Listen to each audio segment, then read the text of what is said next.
del... Beatriz González es probablemente una de las artistas más influyentes en el panorama del arte colombiano, latinoamericano y me atrevería a decir internacional.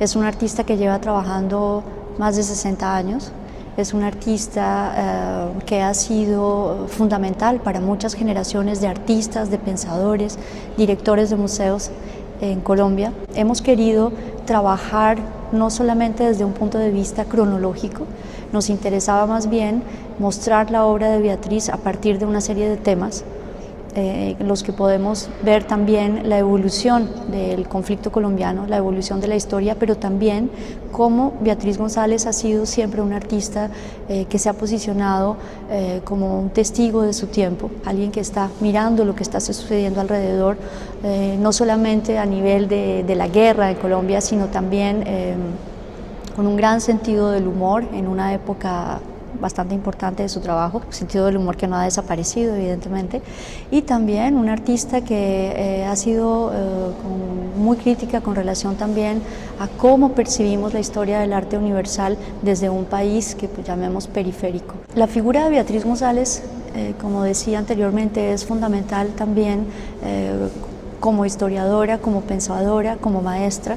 Ha trabajado en varios museos, en el Museo Nacional de Colombia, en la Biblioteca Luis Ángel Arango, en el Museo de Arte Moderno, tal vez fue el primer lugar en el que trabajó, el primer museo, logrando demostrar que un museo es sobre todo un espacio para el conocimiento, un espacio para las ideas. Beatriz González siempre se ha posicionado como alguien que dice podemos investigar en el museo, podemos generar conocimiento, podemos generar debate. Creó escuelas de guías, creó diferentes investigaciones, como una de las más importantes, la historia de la caricatura en Colombia. Entonces creo que en ese sentido el rol de Beatriz como artista, como historiadora y educadora, pues realmente ocupan un lugar fundamental en la historia del arte.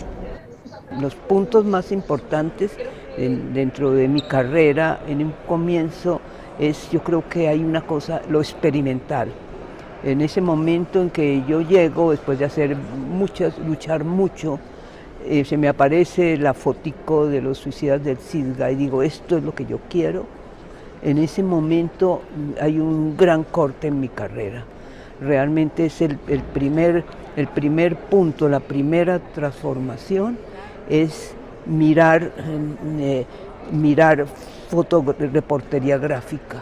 Entonces yo soy una persona que está tomando la reportería gráfica para volverla en cierta forma al nivel de una obra de arte para que perdure.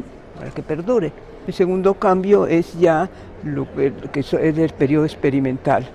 Eso me va conduciendo a suprimir el tema elegante, a suprimir el material elegante que es el lienzo, el soportes elegantes de lienzo, también muchas cosas que eran especiales y a suprimir las 2 dimensiones, 3 dimensiones. Entonces ese momento es un cambio que es todo un gran periodo de 10 años experimental, del 70 al 80. En el 80 estoy ya en otro tema que es cómo cuestionar el poder. Luego viene ya, se abre la cortina que abre el incendio del Palacio de Justicia y en ese momento encuentro que Colombia es un país trágico y que el arte debe dirigirse a mirar esa tragedia y el dolor. Hay que dejar un grave testimonio, un gran testimonio artístico de qué pasó en el país. Es como una posición histórica, no hay ahistórica, sino una posición histórica del arte, porque como lo leí en alguna parte, el arte cuenta lo que la historia no puede contar. El proceso creativo es caminar por calles de Bogotá y de pronto encontrar objetos. El museo para mí es una institución que es absolutamente educativa y que educa la sensibilidad.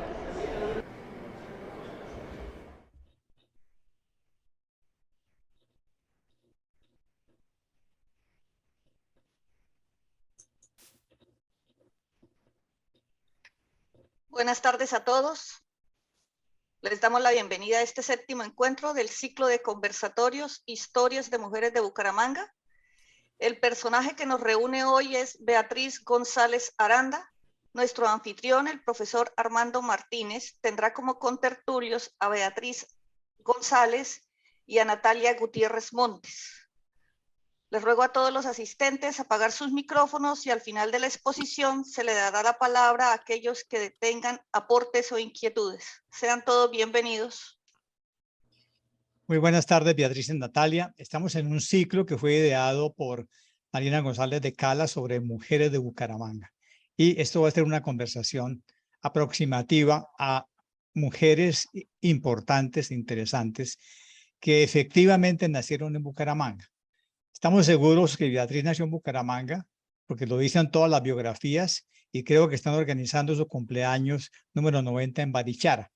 Pero aquí tenemos una duda.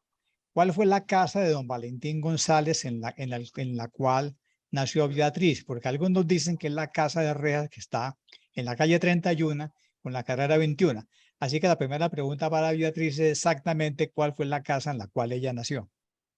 Yo nací en una casa que quedaba en la calle 33, arriba de la 21, me parecía. Está el Parque Antonia Santos. Que es la 21, sí. Una cuadra más allá, había 3 casas iguales.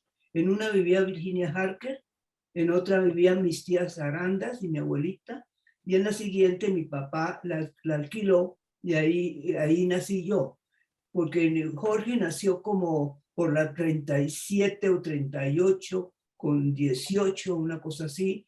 Lucila nació en la 34 y yo nací en esa casa. Y hay un dato muy curioso, que mis tías le dijeron a mi mamá, porque uno nacía en las casas con una señora que sabía cómo recibir los niños, que si era niña, diera 2 golpes en la pared, si era niño, uno solo. Obviamente mi mamá dio los golpes, yo creo que nací. No he podido aclarar y ya no puedo aclarar porque uno no pregunta cosas, si nací si nací a la 1 o si nací a las 5. Muy bien. Por nacimiento estaba predestinada a estudiar en el Colegio de las Señoritas de la Santísima Trinidad, que le quedaba muy cerca, pasando la antigua Quebrada Seca, que era un zanjón muy grande que había que pasar. Y todos dicen que la madre Leonarda le enseñó a pintar y que las monjas decían que usted ya pintaba muy bien en las pachas. ¿Es verdad eso? Sí, eso es completamente verdadero. Y es más, porque era un poco, yo estaba siempre dibujando.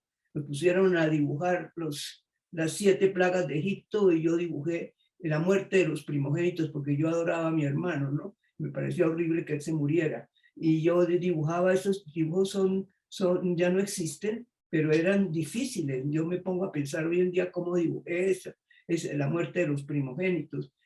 Pero el acontecimiento fue mejor. En quinto primaria, la madre Teodora, la madre Leonarda.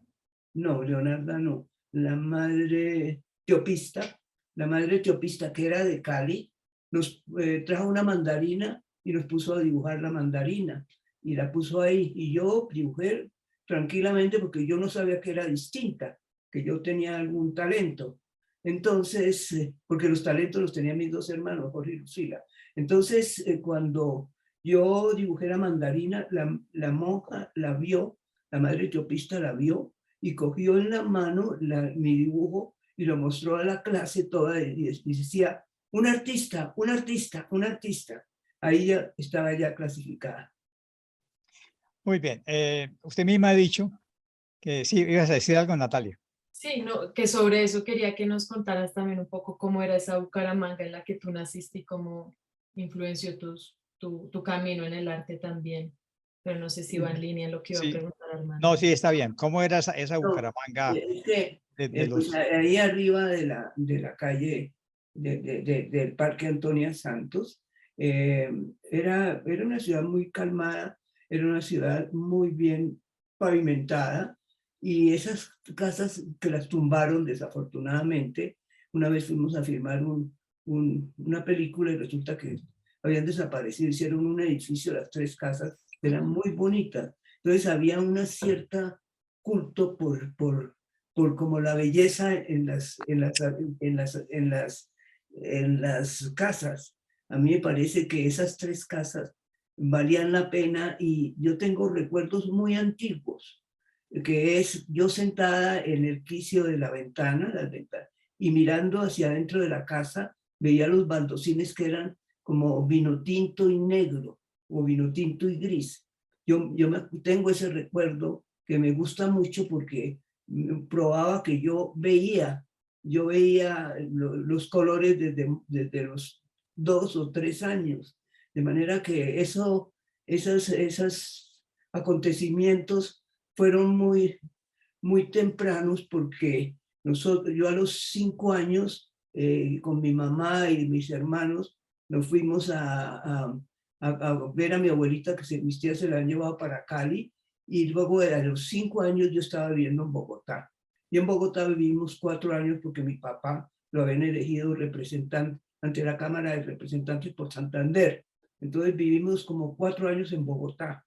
Ya cuando volvimos, ya puedo tener unos recuerdos más precisos de cómo era Bucaramanga, porque en esa primera parte son como esas visiones de colores, esas visiones de ciertos sitios, pero estoy muy chiquita. En cambio, cuando yo vuelvo casi a los 8 años, cuando volvemos a los 8, a los 8, a los 9 años, yo ya tenía un sentido de apreciación y la ciudad me pareció muy linda. Esa dirección que tú dices de la calle 31, esa calle era muy bella. Estaba en la esquina la casa de los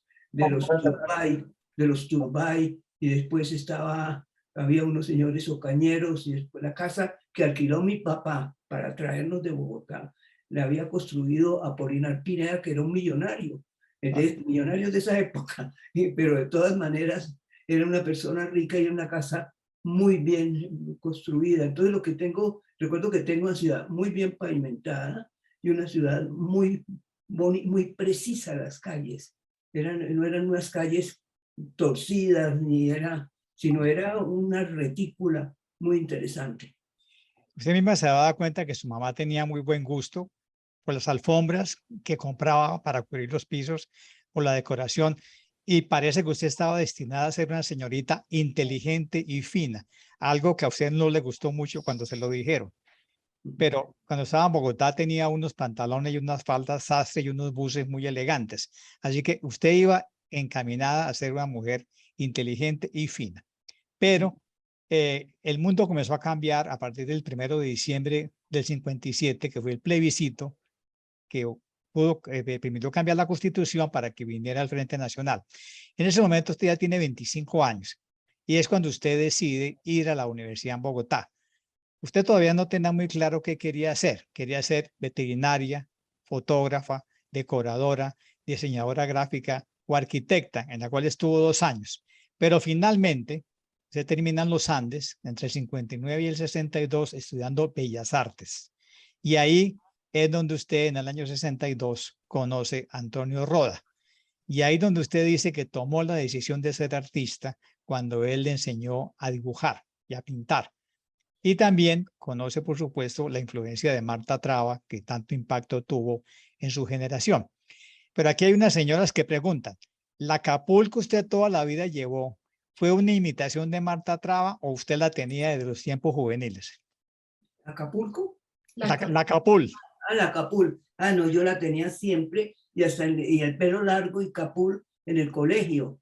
Y de una niña Dolly Covelli, de familia italiana, inventó que yo no tenía una oreja. Por entonces me tocó destaparme las orejas, pero yo seguí teniendo Capul. Pero yo creo que hay que hacer una corrección en las fechas. Yo me gradué en 1951 y en el 52 yo estaba estudiando, escogí, eso es cierto, dudé mucho en qué carrera iba a estudiar y resolví, me parecía que estudiar Bellas Artes, ¿para qué? Si yo sabía dibujar, ya era muy creída en ese sentido. ¿Para qué? Yo entonces, por eso escogí arquitectura, que me pareció que tenía relación con las Bellas Artes. Y entonces estudié 2 años en la Universidad Nacional, pero en el segundo año me di cuenta, yo aclaraba que yo no me había rajado, sino me di cuenta que yo no era para arquitecto, Yo me impresionaba mucho de subir a las obras, de pararse sobre el barro, todas esas cosas que hacen los arquitectos durante la construcción, y me aburrían mucho las clases de construcción. Entonces, ¿qué pasa? En el 52 y 53 yo estoy en Bogotá estudiando arquitectura en la Universidad Nacional, me retiro de la Universidad Nacional y me vengo a Bucaramanga. Ahí tuve una experiencia muy agradable porque nosotros éramos de la Acción Católica, sobre todo Lucila, más que yo. Era como una dirigente, Lucila era una dirigente de la Acción Católica. Entonces nos alineamos ahí y dábamos películas, hicimos unas cosas muy interesantes, que era traer películas y traer a Francisco Norden a Bucaramanga. El gobernador era una persona muy inteligente, ahora se me olvida el nombre. De todas maneras, empecé a trabajar ahí haciendo decoración de vitrinas. Trabajé en la PAF con Umaña y trabajé en la Colombiana de Tabacos y hacía las vitrinas. Entonces un día, Pedro María Buitrago, que era un gran activista del comercio, de todo, era un empresario nato, le dijo a mi papá, que ellos eran muy amigos, que veía que yo tenía mucho talento y que en Bucaramanga no había una oficina de diseño gráfico, excepto Jimmy Forero, que tenía una cosa muy informal, que no había. Entonces, que buscara y que si yo me graduaba en eso, cuando yo volviera, él me ponía una oficina de diseño gráfico. Entonces empezamos a buscar cuál la oficina de diseño gráfico, cuál facultad tenía diseño gráfico. Y no, la Javeriana tenía decoración de interiores, que es una cosa para señoras. Y en los Andes encontré que había una materia en Bellas Artes de diseño gráfico. Entonces, pensando en eso, ingresé a la Universidad de los Andes en 1949. En 1949, y pues para delicia mía, pues la profesora era Marta Traba, y de Historia del Arte. Y las otras profesoras eran muy malos, los de escultura eran malísimos, pero yo tenía dos delirios, que era, por un lado, la historia del arte, y por otro lado, las humanidades, y Ramón de Zuviría había construido ese gran curso de humanidades, y entonces me aficioné tanto que terminé por tomar una decisión, que era estudiar filosofía y salirme de Bellas Artes, pero con mi pensamiento materialista santanderiano, que dice, bueno, ¿cómo se gana la vida? Un filósofo. Filósofo. Entonces, pues empecé a pensar que toda la vida enseñando en colegios o en universidades, o como mi tía Esther, no, yo no quiero pasar así. Entonces sí ingresé a metafísica con Danilo Cruz. Yo era muy ambiciosa. Danilo Cruz Vélez. Danilo Cruz Vélez. Entonces yo pasé un día y vi esa clase de él. Yo quiero entrar ahí. Pregunté, ¿no?, que yo podía entrar, y yo hice 3 años con Danilo Cruz Vélez tomando metafísica. Y eran unas clases deliciosas. Entonces siempre estaba la duda, hasta que llegó, y no me gustaba mucho que me acomodaba, que yo era muy buena dibujante, pero muy mala pintora. Y sucede un acontecimiento muy interesante, porque Roda, nuestro maestro de último año, de cuarto, se fue un mes a Estados Unidos, y en ese mes a Estados Unidos dijo, cuando regrese cada uno tenga pintado un cuadro. Faltaban 3 días para que él llegara, y yo vi mi cuadro y era perfectamente horroroso. Se llamaba Los cretinos del Pampán, y eran unas niñas como aplaudiendo, era una cosa ridícula.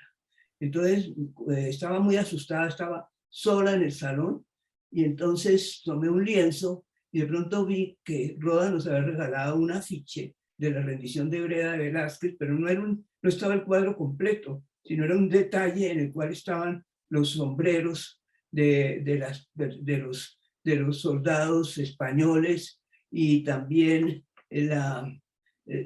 tenía lanzas, y yo las lanzas muy trabajosas, yo no las pinté, sino yo eché una sombra, unas pinceladas verdes muy licuadas, y encima pinté estos señores con sus sombreros. Y eso fue realmente por un cuadro. Cuando llegó Roda, se fascinó. Llegó Marta Traba, se fascinó. Hacían como excursiones los de arquitectura para ver el cuadro. Y ahí fue donde sentí que yo era pintora. Antes no. Antes yo quería ser filósofa, antes yo quería ser fotógrafa, antes yo quería hacer muchas cosas. Y historiadora del arte, obviamente. Sí, efectivamente, Beatriz, tanto a Roda como a Marta Traba les encantó su versión de la organización de Breda de Velázquez.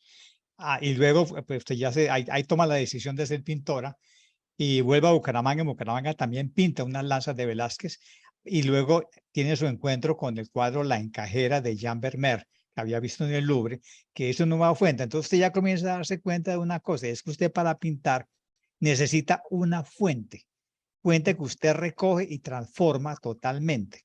Es decir, usted va encontrando su vocación, que es transformación sobre fuentes que le van apareciendo en el camino de una manera arbitraria sin que usted la seleccione, como accidental. Eso usted va encontrando su camino, sobre todo cuando usted en el 64 expone en la tertulia su versión de La Encajera. Y ahí donde usted entra en crisis porque empiezan a decirle que usted es una señora muy fina e inteligente, pero usted no quiere ser una señora que pinta. Usted quiere que usted ya era rebelde y no quería ser simplemente eso, una mujer que pinta. Quiere hacer otras cosas y empieza entonces a buscar su camino. En el 65 todo usted empieza a experimentar con niños, empezando con la cara de Lyndon B. Johnson que usted ve en la revista Life, y empieza a pintar niños, pero entonces empiezan a criticarlo diciéndole que usted está tratando de imitar a Fernando Botero, que es el consentido de Marta Traba. Y aunque a usted, Alfonso Bonilla Aragón, la defiende y escribe en el debate en Cali, escribe cosas muy lindas de su pintura, algunos empiezan a criticarle, a decirle que usted simplemente está copiando a Botero.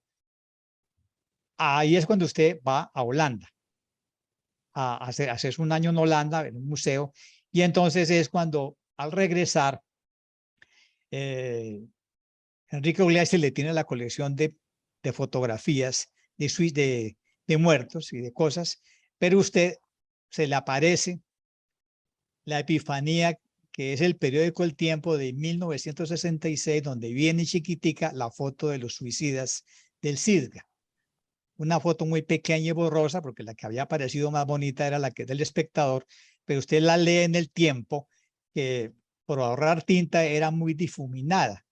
Pero usted decide usar esa fuente y presenta el cuadro, Los suicidas del CISGA, en el 17º Salón Nacional de Artistas de 66, donde obtiene el premio especial que comparte con Antonio Gras. Y aquí es donde usted ya es Beatriz González a partir de Los suicidas del CISGA. Así que cuéntenos un poco cómo es que aquí usted encuentra su originalidad, porque ese es el cuadro que a usted más lo reconocen en el mundo entero.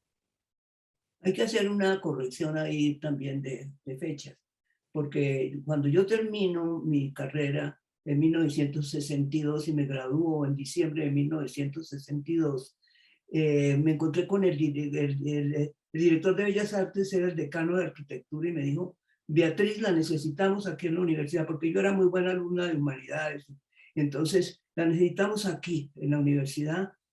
Cuando era diciembre, cuando vuelva de vacaciones, aquí tiene su puesto. Y dije: no, yo me voy a Bucaramanga a saber qué sé.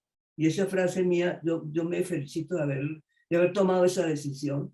Mi papá, en la casa de la calle 50, 2650, me hizo ver un gran jardín, en una casa de un cubano, unos grandes prados. Mi papá me hizo un estudio muy bonito, pequeño, pero muy bonito. Entonces, ahí empecé a experimentar, y ahí fue cuando empecé a experimentar con las encajeras, porque yo ya había hecho las lanzas y yo no quería hacer más cuadros de lanza. Entonces cogí otro modelo, y eso es cierto lo que tú dices, ahí entiendo que yo necesitaba un modelo, y eso es 62,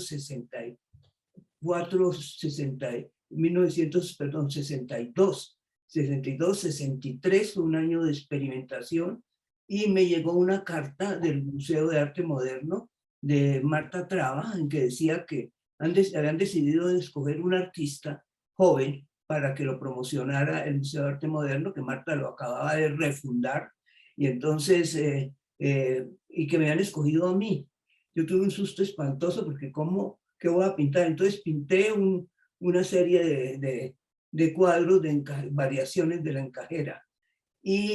Pero yo estaba un poco como investigando y casi volviéndome pintora abstracta. Hay unos cuadros que son abstractos míos. ¿Y qué pasa ahí? Pues yo ya sola, enfrentada a mi futuro, ahí es cuando mando un cuadro a Cali, y tras el elogio era que yo era fina e inteligente, no me gustó nada de eso, pero sí, lo que está muy cierto, eso es 1965, es la polémica en Cali de si yo era boteriana o no. Eso lo tienes muy bien estudiado, sobre todo la defensa que hace Bonilla Aragón de mi pintura. Pero en ese momento, 1965, es cuando la epifanía, se me aparece Los Suicidas en la prensa. En 1965 es donde me gano el premio en el Salón Nacional. Y pasado ese acontecimiento muy exitoso, muy publicitado, es cuando nos vamos con mi marido a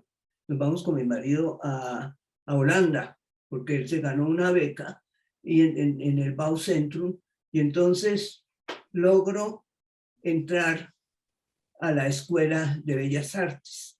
Y estoy trabajando ahí en la Escuela de Bellas Artes, distintas cosas, y cuando regreso, Enrique Ogliastri, un amigo nuestro, pensó que a mí, después de ver Los Suicidas del SIDA, que a mí lo que me interesaban eran los crímenes. Entonces se puso todo el tiempo, mientras yo estaba afuera, a cortar fotos de Vanguardia Liberal de la página roja. Entonces es cuando él me entrega un bulto de fotos de asesinatos, de crímenes, de suicidios, me lo entrega, y es ahí donde me encamino, una vez llegada a Europa, a finales del 66, me dedico a trabajar en unos sistemas que usaban los arquitectos de una cosa que llamaba el segundo original, eran unas fotocopias, pero entonces empiezo a trabajar como si fueran grabados, porque una de las cosas que estudié en la escuela de Rotterdam fue grabado en metal, pero yo no podía solo hacer grabado en metal, tenía que meterme en una universidad y me daba como pereza. Entonces me puse a inventar unas técnicas de dibujo con cuchillas de afeitar y sobre papel mantequilla y todo eso. Entonces en ese momento está echado mi destino, pues tenía una serie de temas unos temas muy escabrosos, y empecé a trabajar eso y empecé mis primeras exposiciones. Entonces, hasta ahí es lo que el producto de Los Suicidas del SISGA, realmente. Porque en el 67 empecé a sentir que yo tenía que rechazar el lienzo y todas las cosas que fueran finas e inteligentes. Empecé a rechazar el lienzo, el bastidor. En un momento vi unos avisos publicitarios que en esa época no eran como los de ahora, sino eran de metal. Entonces encontré un señor que me hacía unos bastidores de metal, y me empiezo a pintar a Bolívar, a Santander, a hacer una cantidad de cosas sobre metal. O sea, abandono el óleo por fino, abandono el bastidor, el lienzo por fino. Entonces, de esa manera me pongo a trabajar con bastidores que fueran metálicos, y me alejé de la pintura fina que representaba el óleo. Beatriz, aquí le tengo una pregunta. Natalia, ¿quieres decirle algo? Sí, antes de seguir, también me parece importante resaltar que ya en la segunda mitad del siglo XX en Colombia estaba la disputa en la pintura moderna de si iba a ser abstracta o figurativa. Entonces Beatriz definidamente se va por la pintura figurativa, pero no era la neofiguración, no era la pintura de Botero, que estaba también en auge. Entonces la pregunta por cómo seguir por este camino buscando una pintura propia, y creo que ahí el recorte de Los Suicidas del SISGA marca ese derrotero de hacia dónde iba a ir su pintura, y que permaneció siendo figurativa hasta el día de hoy. Exacto, Natalia. Ahí fue la ruptura con los suicidas del SIDA. Pero en 1967, Beatriz se va a una esquina que fue mi esquina favorita durante todos los 3 años que estuve en Bogotá, que es la calle 11 con carrera sexta, donde están los almacenes de objetos eclesiásticos para todo el país. Y usted se mete a esos almacenes y encuentra las láminas de Antonio Molinari, que es el español que viene y crea en Cali desde 1952 la impresión de esas estampas a todo color del Niño Jesús, del el ánima en el purgatorio quemándose, y de santos, sagrados corazones, toda esa imaginería popular que Antonio Molinari nos dio a los colombianos. Usted se mete ahí y se compra 50 láminas a todo color y empieza a experimentar con las ánimas del purgatorio. Pero entonces ahí es donde yo pienso que se equivocó Marta Traba al tratar de entender lo que usted estaba haciendo. Para Marta Traba, en su artículo que publicó en la revista Eco sobre su obra, que hasta ese momento había hecho, para Marta Traba, usted está avanzando hacia lo kitsch, hacia una desmesura, hacia lo cursi, hacia lo populachero. Pero usted lo que está haciendo es encontrando un camino propio que no es un diálogo con el kitsch europeo. Usted está tratando de usar eso como fuente para crear algo nuevo. Así tenga que usar pintuco, que es lo que va a usar luego con las camas, que va a encontrar también en el pasaje de Rivas. Usted encuentra esas camas decoradas y le impresiona y se produce esa epifanía cuando le cuadra un cuadro exactamente a la primera cama y entonces usted empieza a hacer cosas nuevas pero usted lo que está haciendo es recogiendo lo que la cultura popular le va ofreciendo en la calle y la va volviendo arte. Así que yo creo que Marta Traba no entendió que usted no estaba hacia lo kitsch, sino hacia una reconversión de lo popular para crear su propio estilo. ¿Qué piensas de eso?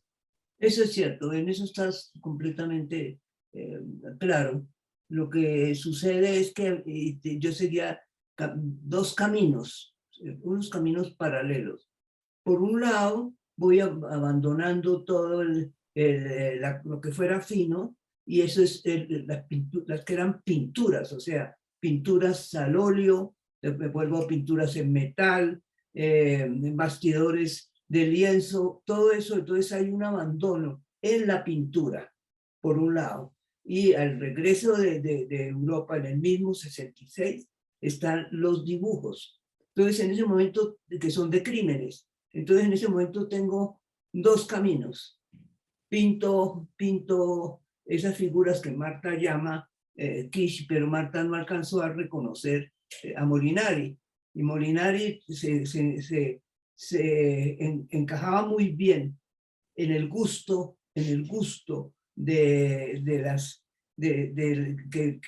que se esparcía por estos países, en el gusto de imágenes religiosas, en el gusto de los próceres, en el gusto de toda una serie de santos. Entonces todo eso que constituye pues la parte religiosa, la devoción religiosa, la devoción a los próceres y la devoción a distintos temas muy nuestros.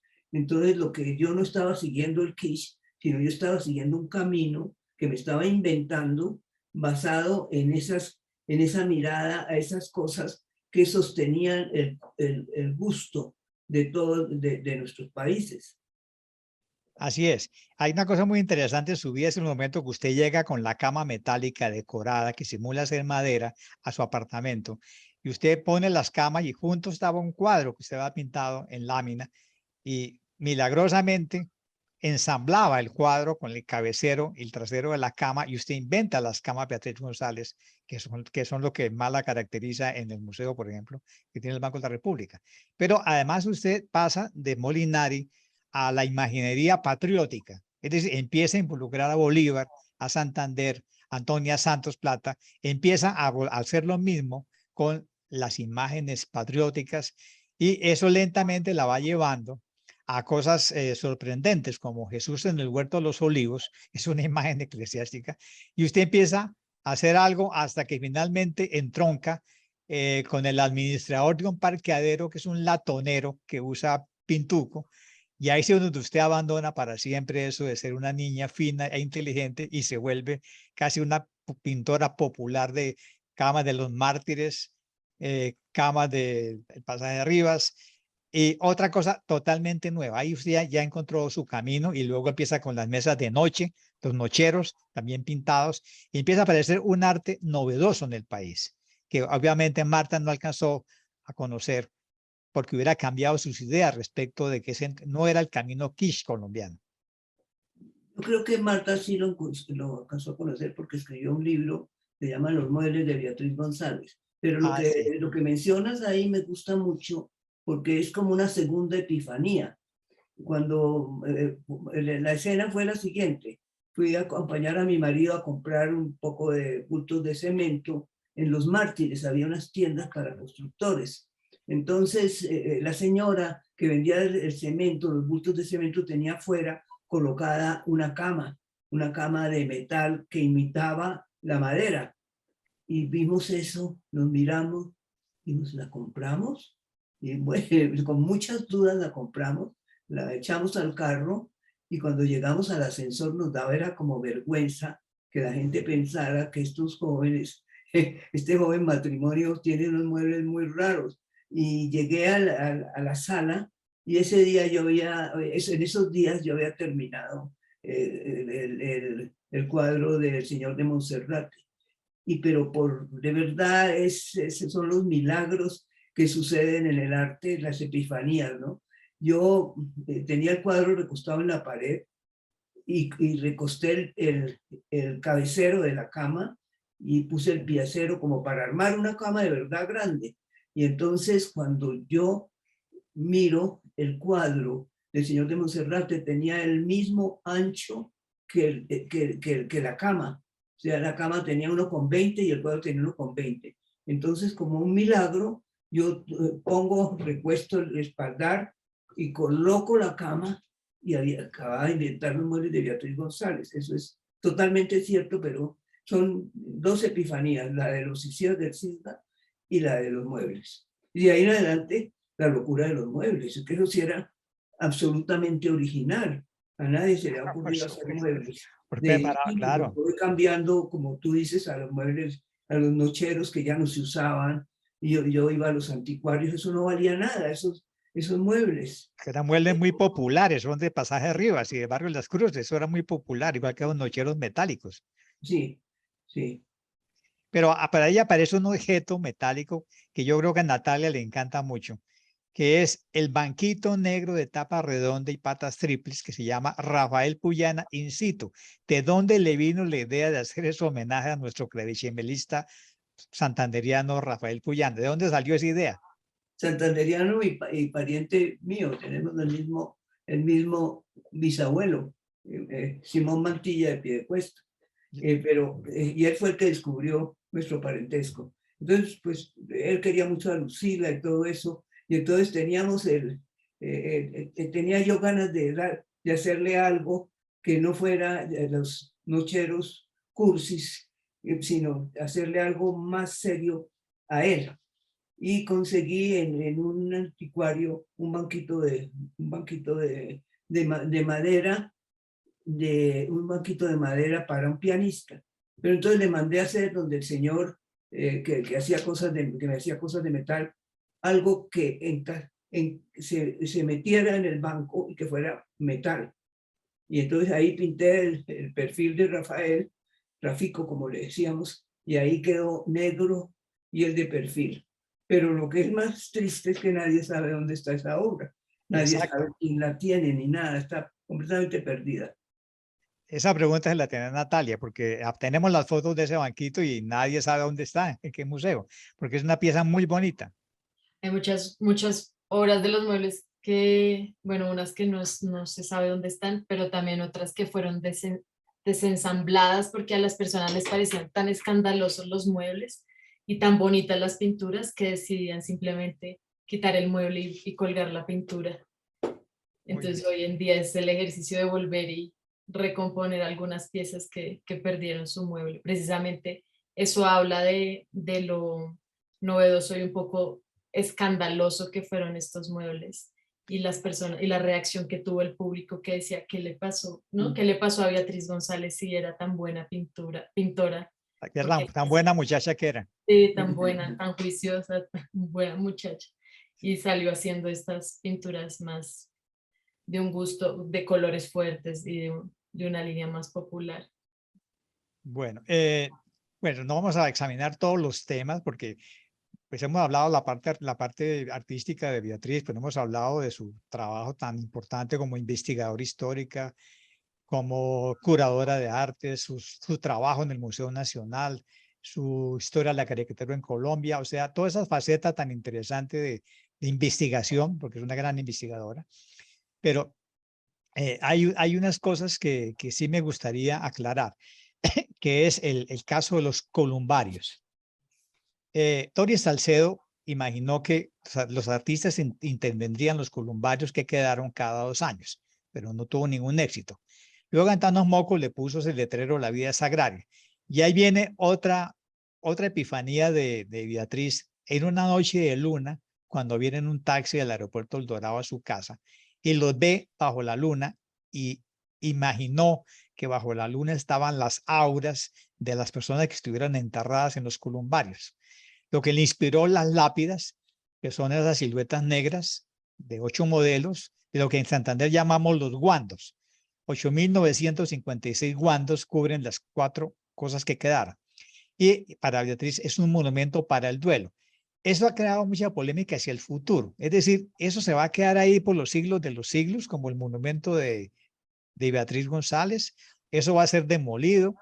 ¿Qué va a pasar con eso cuando originalmente se pensó que era temporal y ahora se volvió intemporal? ¿Qué va a pasar hacia el futuro con los columbarios que fueron desocupados en el año 2005? Sí, eso es cierto, fueron desocupados y hubo un proyecto de como conectar todos los 5 o 6 cementerios que hay ahí con el histórico, y todo eso fue un movimiento que permitió que la permanencia de mi obra se alargara más de los 2 años, pero debía retirarse, yo debía retirar mi obra cuando cumpliera 2 años, pero no se pudo porque hubo unos cambios políticos y luego ya se fue quedando y resulta que como el alcalde Peñalosa odiaba esa obra, resolvió que la iba a tumbar. Y ya desde el comienzo, pues todo comenzó en realidad cuando en la primera alcaldía de Peñalosa, él decide que va a tumbar el cementerio. Yo me enteré, llamé a Doris Salcedo, nos fuimos a la alcaldía, que estaba Mocus, creo que estaba saliente Mocus en ese momento, y él se encantó que 2 artistas nos preocupáramos por un sitio tan lóbrego como ese cementerio. Y entonces se encantó y nos permitió, y Doris hizo el proyecto que no funcionó, de que cada 2 años los artistas, eso es cierto. Pero lo que sucede es que cuando pasa el tiempo y se quedan ahí, entonces empieza la guerra con Peñalosa, porque fue una verdadera guerra. Él quería hacer unas piscinas, él quería hacer una cancha de fútbol, un patinódromo, y mi obra se lo impedía. Y se lo impedía cada rato, y eso había bandos y divisiones, y son como 9 años de lucha. ¿Qué va a pasar ahora? Pues que el año entrante se va a inaugurar la restauración. Hemos comenzado a hacer la restauración, pero todas las cosas de la alcaldía son muy, ¿qué te digo?, muy lentas. Cada cosa hay que hacer un proyecto, ¿cómo se llama eso? Una licitación. Una licitación. Entonces, hemos trabajado mucho. Hemos trabajado, las lápidas, por ejemplo, ya no sirven, porque yo escogí un material que debía durar 2 años y compré un material que duraba 5 años, pero ya lleva 9 años. Entonces ya ya se hicieron nuevas lápidas. Eso está en ese estado. Las lápidas, las 8.957 láminas, ya están impresas y listas para ser colocadas. Pero lo que está demorado es la licitación de la restauración de los que son los donde van las lápidas, de los columbarios en sí. Entonces, yo digo que los columbarios son como un mueble al cual yo le adiciono una presa, una pieza. Entonces, esa idea me ha animado, que es que es un mueble que hay que sellarlo. Y bueno, entonces ya están las lápidas. Falta que comience la restauración, pero según dicen en la alcaldía, la obra se estará restaurada el 31 de diciembre del 2023. Ese es el proyecto. Pero el proyecto de que hay listo, las lápidas. Y luego la restauración no ha comenzado. Muy bien. Hay unas obras suyas que tienen como tema dos presidentes de la República, Belisario Betancur y Julio César Turbay Ayala. Y de alguna medida todos han visto una crítica suya a la cursilería, a la doble moral y a los errores políticos de esos dos presidentes, como más o menos lo que trataba de hacer Débora Arango cuando pintaba esos cuadros terribles contra militares y presidentes. ¿Cuál es la intención suya cuando usó estos dos temas para hacer sus cortinajes o sus láminas, etcétera? ¿Cuál es su postura política frente a estos dos presidentes? Son dos posiciones. El primero es que yo ya estaba cansada de hacer obras, versiones de obras de la cultura universal. Había escrito unas tesis pero yo ya estaba agotada en ese sentido. Entonces, en ese momento, creo que es 78. Sí. 78, sí, entra Turbay a la presidencia y contrató al gran fotógrafo Carlos Caicedo, para que retratara a la familia presidencial. Es una foto preciosa, que está toda la familia, las hijas, los hijos. Los yernos. Todo, es una foto maravillosa. Pero cuando yo vi la foto, dije, uy, esto me recuerda a Goya. Me recuerda a Goya, que Goya fue el pintor de la corte de Carlos III y de Carlos IV. Yo dije, la familia presidencial de Carlos IV tiene como una cierta ironía, es un cuadro muy bello, y yo creo que Goya gozó un poco como burlándose un poco de Carlos IV, eso es lo que algunas personas afirman. La cosa es que yo dije, no, yo quiero ser como Goya, yo quiero ser el pintor de la corte, aunque estaba emparentada con mi gusto por la historia del arte, el resultado era absolutamente distinto de las otras interpretaciones que yo hacía.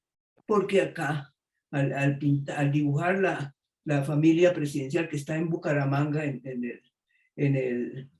la biblioteca Gabriel Turbay. Yo hice la familia presidencial pensando que yo era Goya y que yo me estaba burlando un poco de la familia presidencial de Turbay. Pero eso me llevó a que cuantas fotos salía de Turbay, inicié un archivo de Turbay, y ahí guardé un poco de fotos. Turbay salía cruzando un puente borracho, así había una cantidad de fotos, Turbay comulgando, con la lengua hacia afuera. Todo eso me inspiró. Entonces hubo un cambio radical, porque ya el modelo, por más de que yo era Goya, ya el modelo no tenía que ver con la historia del arte, sino tenía que ver con un presidente. Por último, para que la gente hable, Beatriz, yo creo que uno de los íconos que usted dejó en Bucaramanga es el telón de boca del Teatro Santander. Cuéntenos un poco de esa obra suya. Sí, esa obra realmente tengo muy pocos argumentos para decir qué fue lo que pasó. El Teatro Santander, pues yo lo adoraba, había visto todo el cine que yo vi cuando chiquita, lo vi allá. Cuando volvimos a Bucaramanga a los 8 años, mi mamá nos llevaba a cine al Teatro Santander, pero cada vez que iba a Bucaramanga veía ese deterioro tan grande, y preguntaba qué va a pasar, qué terrible, no lo vayan a tumbar. Y de pronto ya no lo tumbaron, entonces me llamaron Sergio Acevedo me llamó para una reunión con Montoya y con otras personas que se llamaban amigos del Teatro Santander, que habían salvado ya el Teatro Santander. Lo habían salvado, lo había comprado la Universidad de los Andes, la Universidad de los Andes lo vendió a la alcaldía de Bucaramanga, creo que es así la historia, no la tengo. Sí, así es, exactamente. Entonces ya cuando dicen que va a hacer un telón, no sé si me llamaron o yo me ofrecí, no estoy segura. Creo que la llamaron. Entonces Sergio Acevedo nos reunió y yo llevé los proyectos, 4 proyectos, y escogieron uno y ahí comenzó todo a ver cómo era la financiación. Y conseguimos que Nova, que trabajaba con el Grupo Éxito. Con el Grupo Éxito, Martín Nova con el Grupo Éxito financiara la hechura del telón y fue muy placentero realmente, pero lo más difícil era qué iba yo a pintar, porque entonces yo decía, yo no puedo pintar una gran hormiga, yo no puedo pintar otras cosas. ¿Qué nos define? ¿Qué nos instala en la estética de Santander y de Bucaramanga? Y con ese culto que tengo yo, porque tengo un verdadero culto por la belleza que es la ciudad de Bucaramanga, entonces yo pensé que lo mejor era hacer la obra como un homenaje al paisaje santanderiano. Y eso fue realmente muy interesante, porque yo había hecho telones, bastantes telones desde el 70 por ahí, ya había hecho telones y telones, entonces tenía un conocimiento del manejo, qué telas eran necesarias, qué había que hacer. Fue muy difícil conseguir quién se encargara de hacer ese proyecto mío. Entonces fue muy interesante y todo fue encajando y cuando lo pusieron pues fuimos muy felices. Así es, nos quedó para siempre ese telón de Boca como un gran ícono de Bucaramanga. Esta pregunta es para Natalia Gutiérrez. Beatriz ha tenido que recoger muchos recortes de periódicos y ha tenido que hacer muchas libretas de apuntes de trabajo para todas sus obras. Eso nos habla de un gran archivo, Beatriz González. Como tú has sido su asistente, háblanos un poco del archivo, Beatriz González. El archivo se compone de varias partes. Una que es realmente la más pequeña, tiene que ver con ella como artista y los referentes directos de las obras, como ustedes están escuchando, que para las obras ella utiliza un recorte de prensa siempre. Eso es una parte importantísima, pero en tamaño es pequeño. Pero Beatriz lleva recortando por más de 60 años recortes que dicen arte del periódico. También hay documentación de instituciones a las que ha estado vinculada, como el Museo de Arte Moderno, el Museo Nacional, el Banco de la República, catálogos, todos los papelitos. Es totalmente una actitud también sobre ser archivista, ¿no? Y entonces lo que ha logrado es recopilar una gran cantidad de documentación para la historia del arte de este país. Y ahora, digamos que eso fue más como un impulso por el interés mismo que ella ha tenido como artista, como historiadora y como, digamos, gestora cultural y también educadora. Pero ahora se está en un proceso ya de sistematización de este archivo para ponerlo al servicio de todas las personas y va a estar situado en Bucaramanga. Ah, muy buena noticia. Sí. Muy buena noticia, porque nosotros la consideramos como una de las grandes historiadoras del arte colombiano. Por todas sus curadurías en el Museo Nacional y todos sus escritos sobre arte colombiano, que es creo que lo que le aprendió a Marta Traba a ser también historiadora del arte, pero habla muy bien de cómo se formaban las niñas en la Santísima Trinidad, porque las personas que hemos escogido de Bucaramanga, buena parte son niñitas de la Santísima Trinidad, o sea, esas monjas enseñaban a ser disciplinadas y muy juiciosas. ¿No está de acuerdo, Beatriz? Yo creo que más que muy disciplinadas, ellas innovaron de alguna manera, porque cuando nosotros llegamos de Bogotá, mi mamá nos fue a matricular en la presentación, que era el único colegio que había visible. Y mi mamá, cuando vio cómo enseñaban, dijo, prefiero que se queden analfabetas, y no nos volvió a matricular allá. Y entonces se fue con varias señoras amigas a pedir, y que se enteraron de que estaban las monjas franciscanas, a pedirle que nos recibieran, porque las monjas, la tesis de las monjas, nosotros hacemos como San Francisco, son colegios para niñas pobres, y estas niñas no son pobres. Al fin mi mamá y otros grupos de señoras lograron que nos recibieran. Entonces nosotros estudiamos en un colegio muy democrático, pues las niñas hijas de placeras, de carpinteros, de todo eso, crecimos ahí. Pero lo que tenía diferente es que, por ejemplo, la lengua que se enseñaba era el francés. Claro. Entonces ellas nos suscribieron a revistas gringas y empezaron a enseñarnos inglés, lo que no se enseñaba en los colegios. Empezaron los sistemas, eran unas suizas, unas monjas suizas y otras de Colombia, pero tenían una formación. Yo vivo muy contenta de haber estudiado ahí. Y eso se formaron dos bandos, eso fue terrible. Eso nos peleábamos en los test, nos peleábamos, las franciscanas contra la presentación. Ahora creo que eso ya no existe más, porque los dos pudieron sobrevivir, pero en ese momento era guerra a muerte, pues, ¿no? Pero lo que tenían era un método diferente a la memoria y a todo eso. Eran unas monjas, unas eran muy aburridoras, pero la mayoría eran unas monjas muy inteligentes y que apreciaban el talento santanderiano. Yo me acuerdo cuando se fue una monja que era muy nazi, la llamábamos, era nazi, entonces, porque es la época de la guerra, la época tremenda, los 40, ¿no? Entonces, la monja esa terrible había dejado una orden que Lucila y Lucila Carrizosa no podían estar en el colegio, que no las podían recibir, porque eran unas complótidas, decían. Entonces llegó una monja nueva y no, ¿cómo que no? Ellas siguen y siguieron, y realmente yo creo que tenían unos métodos distintos y por eso nosotros nos grabamos allá. ¿Y qué nos puedes decir de tu tía Esther Aranda?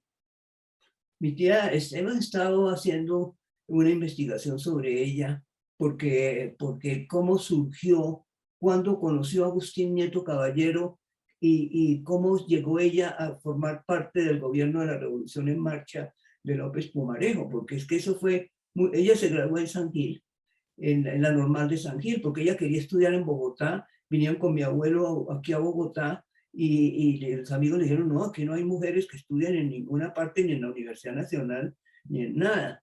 Entonces se volvieron a San Gil y ella se graduó de maestra. Y de pronto, no sabemos todavía por qué, no hemos encontrado, la nombraron directora de un colegio de una señorita Vargas en Tunja.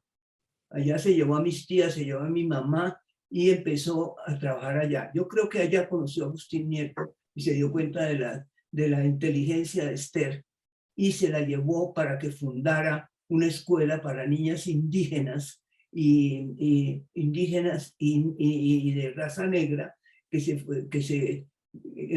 en Cali. En Cali no resultó, y un día Esther, que se fue de paseo a Popayán, logró hablar con el gobernador y el gobernador dijo, no, ya, véngase ya, y le puso el colegio. Era un colegio rural para enseñarlas, porque parece que a las tribus indígenas y a los negros les llevaban maestros blancos. Entonces Esther lo que hizo fue planear una formación de maestros correspondientes a las distintas razas y credos y todo eso. Eso fue algo maravilloso. Estando ahí, pues se dieron cuenta de que las maestras alemanas que manejaban el pedagógico, que había sido fundado en los años 20, creo, que estaban enseñando que saludaran con los saludos de Hitler y todo eso. Y entonces, con la Revolución en Marcha, trajeron a Esther y estuvo como casi 15 años, creo, en el pedagógico, y fue algo maravilloso.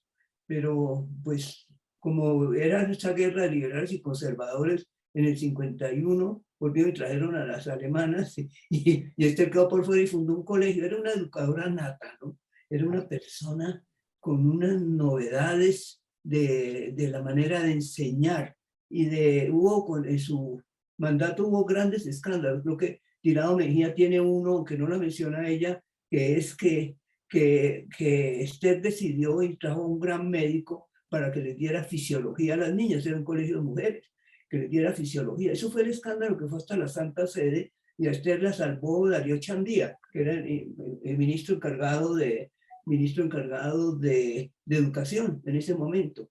Y entonces, bueno, después de que salió, fundó un colegio que tuvo bastante prestigio, que llamaba Santa María de los Ángeles, pero después ya no más, pero sí tenía un talento especial, tenía una manera de abordar la relación. Yo me encontré una vez con Virginia Gutiérrez de Pineda y ella decía que lo que ella era se lo debía a Esther, porque la había impulsado a que siguiera sociología y no matemáticas, porque tal cosa. Entonces, las personas que estuvieron cerca de ella son muy notables y yo creo que es un personaje muy desconocido. Así es. Y la última pregunta para Beatriz es, háblanos un poco de tus relaciones con tu hermanita Lucila. Nosotros fuimos tres. Jorge, que era mayor que nosotras, Lucila y Beatriz, que nos llevamos un año apenas, y Lucila era una persona inteligentísima. Yo, muerta de susto ahí, sentada en el segundo primaria, oía a las monjas que decían, Lucila se lleva todos los premios del colegio, pero Beatriz hay que volverla atrás otro curso. Yo estaba en segundo primario y me Que repita. Otra vez a primero. Y Lucila pues salía al colegio con todo el pecho lleno de medallas de eso. Y le decían las monjas, Lucilita, ¿y qué le dijo su papá? Me dijo que había cumplido con mi deber. No, ese era yo le tenía un poco de rabia, pues, porque era tan inteligente, y yo no fui una alumna brillante hasta tal vez tercero bachillerato. Yo nunca fui una alumna brillante, pero yo me pasaba era dibujando todo el tiempo, y me pasaban las clases, por ejemplo, anatomía y zoología y todo eso, dibujando, porque dibujaba para los salones de clase. Y así entonces yo lo que hice fue dibujar en el colegio, y Lucila era una lumbrera. Y Lucila pues viajó después a Estados Unidos, aprendió, tiene un talento para el teatro increíble. Entonces aprendió un inglés de Estados Unidos, luego un inglés de Londres, estuvo en Londres. Y es una persona tan extraordinariamente inteligente que a mí me parece que ella en este momento está enferma, como sabes, pero sí hizo una carrera muy brillante, no como la de mi tía Esther, sino una carrera en que le permitió innovar en el campo de la historia del arte en Bucaramanga. Natalia y Beatriz, muy complacido por esta conversación, al cual nos han acompañado 50 personas y muchas de ellas quieren hacer algunas preguntas, así que le dejo la coordinación a Albita Gómez para que modere las preguntas que les tienen a las dos. Muchas gracias a las dos. Muchas gracias. Muchas gracias. A partir de este momento, quienes tengan algún aporte o inquietud, les ruego levantar la mano y se les dará la palabra.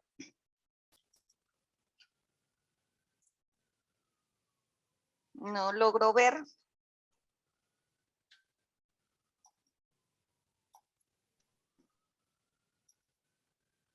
¿Alguien desea hacer algún aporte? ¿Tiene alguna pregunta para Beatriz?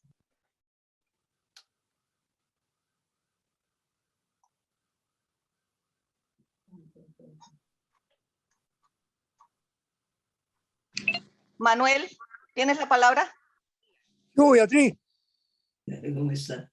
oyendo de un reportaje, muy contento con las reminiscencias de los tiempos pasados. Muy bien aquí con Gloria en la casa. Mi hermano. Bueno, Es Manuel Eloy Vázquez Serrano. Ah, Creo. Yo pensé que era Jorge, porque habla igual que Jorge. Era Jorge, era tu hermano. Era el señor Jorge. Ya, Jorge, ya. Era mi papá saludándote. Me gusta mucho saludarlo porque Jorge para mí era como una lumbrera. Inclusive me ayudaba en los dibujos. Cuando yo estaba pequeña, él me dibujaba algunas tareas. Sí, porque fue un gran dibujante y para mí fue un modelo toda la vida. De manera que yo me llevé muy bien con él y fue muy brillante, porque realmente toda su carrera de penalista es una carrera que está siendo muy respetada. Contéstele, Beatriz. Gracias. Eso, hablando de ti. Dile gracias, Beatriz. ¿Hablando de quién? De ti. Bueno, un abrazo de mi papá. Aquí estamos oyéndote. Gracias, Gloria, gracias. Ya oyó todas las ponderaciones. Ah, bueno, si quieres. Bueno, nos vemos pronto. Sí, claro, en el cumpleaños. Sí, señora. ¿Alguien más? Elvita, Manuel. Manuel. Bueno, no, primero, muchas gracias por este ciclo de conferencias, muchas gracias por la participación de Beatriz, que por supuesto, al ser pariente de Jorge, por ser sobrino de la tía Isabel, siempre he escuchado a Beatriz en la casa, y quería hacerle una pregunta.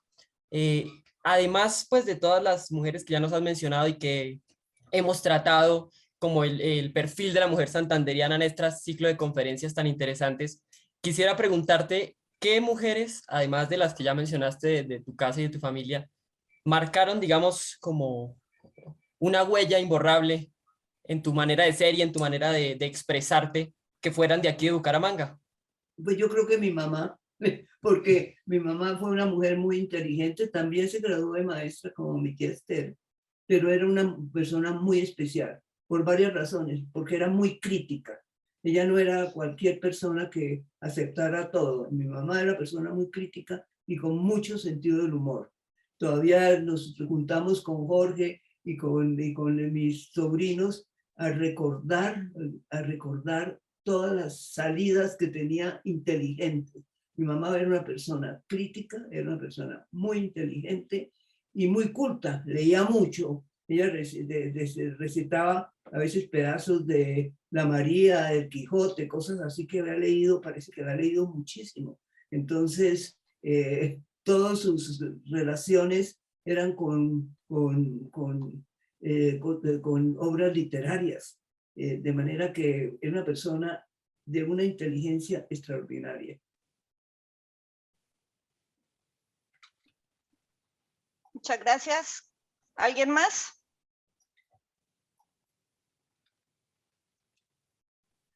Por supuesto, Carmen C. Franz quiere hablar y Carmen C. Clarita. Clarita. Bueno, muchas gracias, Armando. Qué bueno haber estado en esta tertulia, y yo quiero decir otra cosa distinta, y es que además de haber oído a la propia artista que se ha convertido en nuestra insignia, hemos visto a una gran santanderiana en su forma de expresarse. Nos hace recordar que cuando es azul, y cuando es negro, y cuando el profesor es malo, son malos los profesores, sin vuelta. Y esa entrega en la conversación que tuvimos hoy es maravillosa, porque es como los santanderianos queremos que sean todos transparentes. Claro, fue mostrándonos cómo los caminos los fue abriendo sin darle vueltas ni buscarle remoquetes, sino claros y sinceros. Bueno, a propósito de las distintas cosas que ha hecho, que se han mencionado de Filón, a mí me sirvió muchísimo la investigación que hiciste sobre el grupo de pintores de la expedición botánica. Lo leí con mucha atención y lo referencié en algún escrito. Por lo demás, pues un admirador total, y me alegra mucho verte, y sé que tus parientes, descendientes colaterales, casi todos son cercanos a nosotros. Un abrazo, Beatriz. Muchas gracias. Gracias, Franz. Carmen C. envía un saludo muy afectuoso a Jorge González Aranda de Carmen Cecilia Pérez. Carmen C. Blanquita, ¿tienen algo que aportarnos?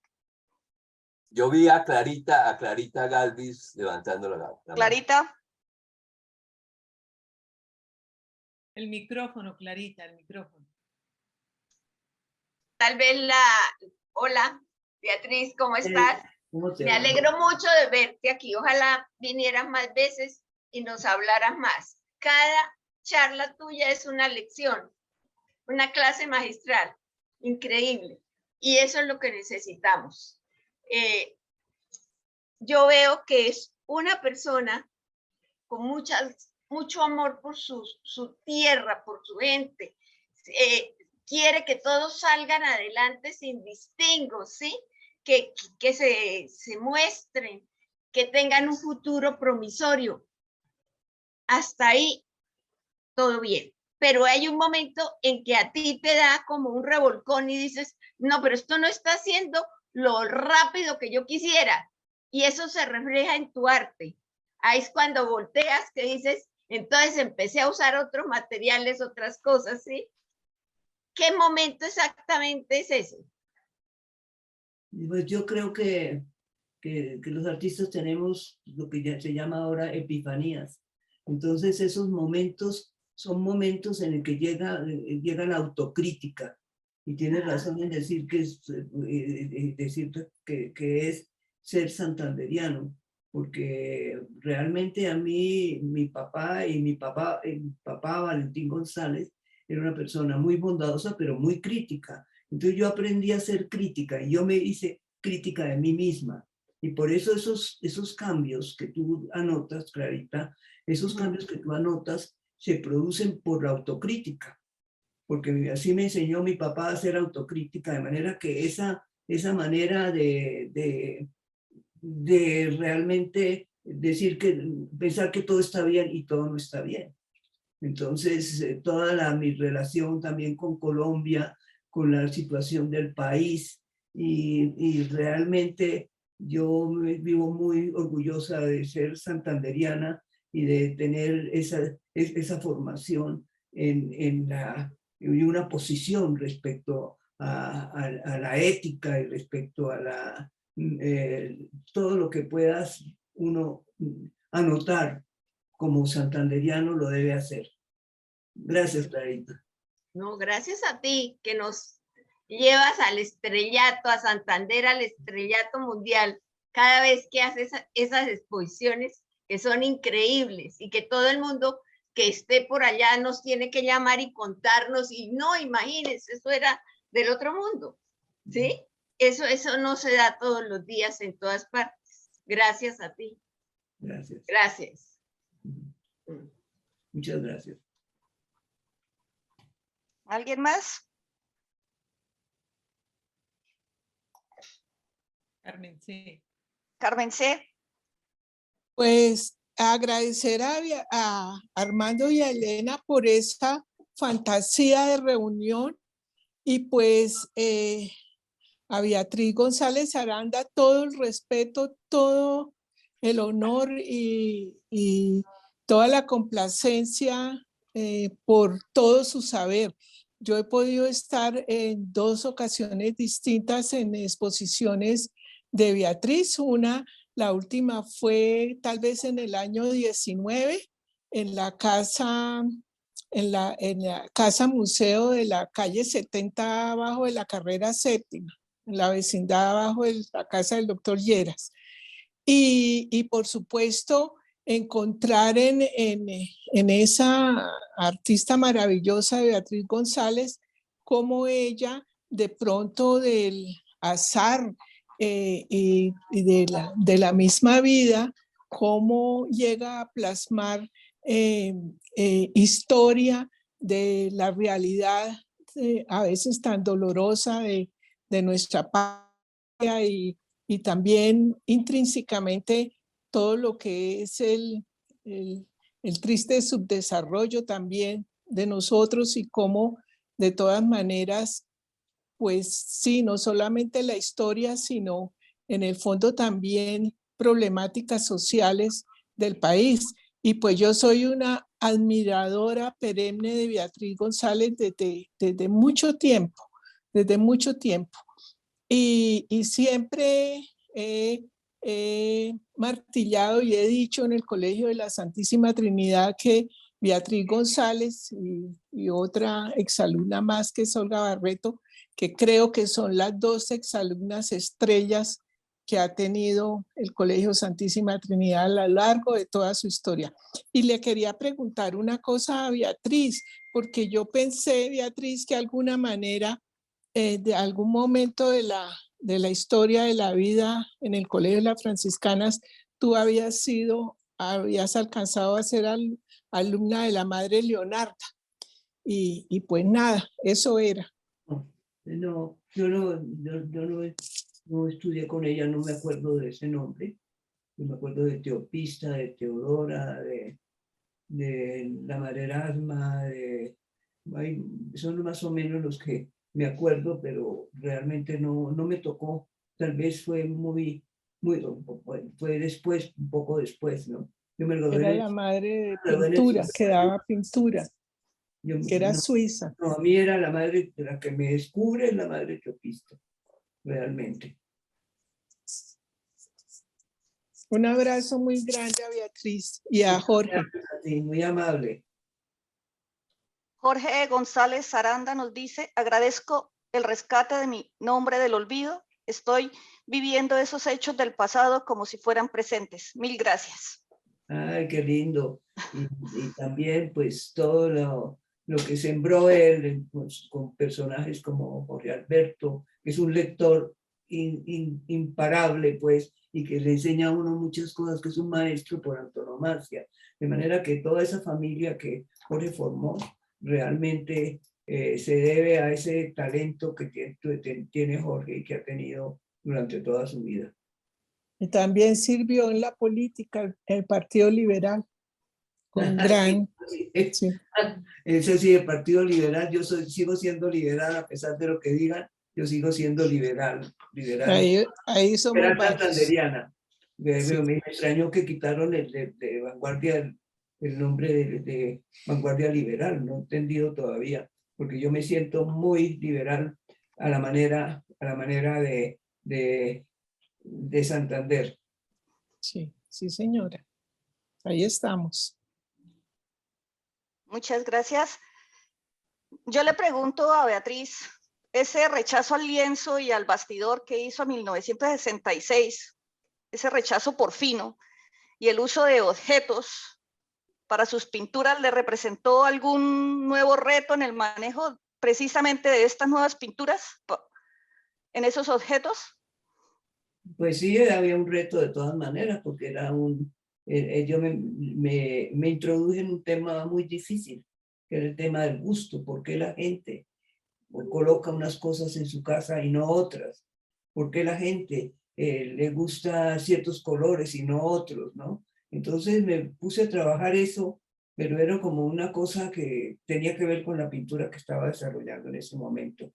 Y tenía mucho, en ese momento, lo que me hace realmente acercarme a esos temas era como un sentido del humor, ¿no? Y de muchos aspectos, ¿no? Muchas gracias. ¿Alguien más? Ya, suficiente. Bueno, si no tenemos más aportes o inquietudes, vamos a dar por terminado este encuentro. Damos las gracias a Beatriz González y a Natalia Gutiérrez y quedan todos cordialmente invitados a nuestro próximo conversatorio, nuestro personaje, Marina González Cala. Muchas gracias a todos. Gracias. Muchísimas gracias. Adiós, Gracias. Natalia, adiós, Muchas Beatriz. gracias. Muchas gracias por todo. Gracias, Beatriz, gracias. muchas gracias, de Bueno, verdad. Gracias, Natalia, también. De ninguna manera. Buena tarde para todos. Gracias, Elena, gracias, Armando. Me alegró ver a Franz, a Clarita.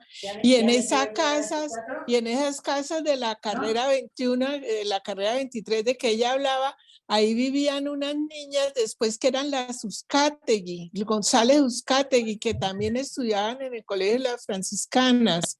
Las dos, las González Uzcategui, eran como de la época de nosotros. Sí. Fundadora de un colegio, una de ellas. No, sí. Claro. Una de ellas que vive como en Honduras, no sé, la González Uzcategui era. Eran las monas. Y después en una casa de esas, de pronto en la que nació Beatriz, era el Club de los Socorranos. Ahí quedaba el Club de los Socorranos, el Club Comuneros. Bueno, un gusto verlos. Bueno, chao, Franz. Adiós. Chao. Chao. Hasta luego. Saludos, Amelia. Gracias por asistir. Gracias, Elena. Gracias, Rosabel.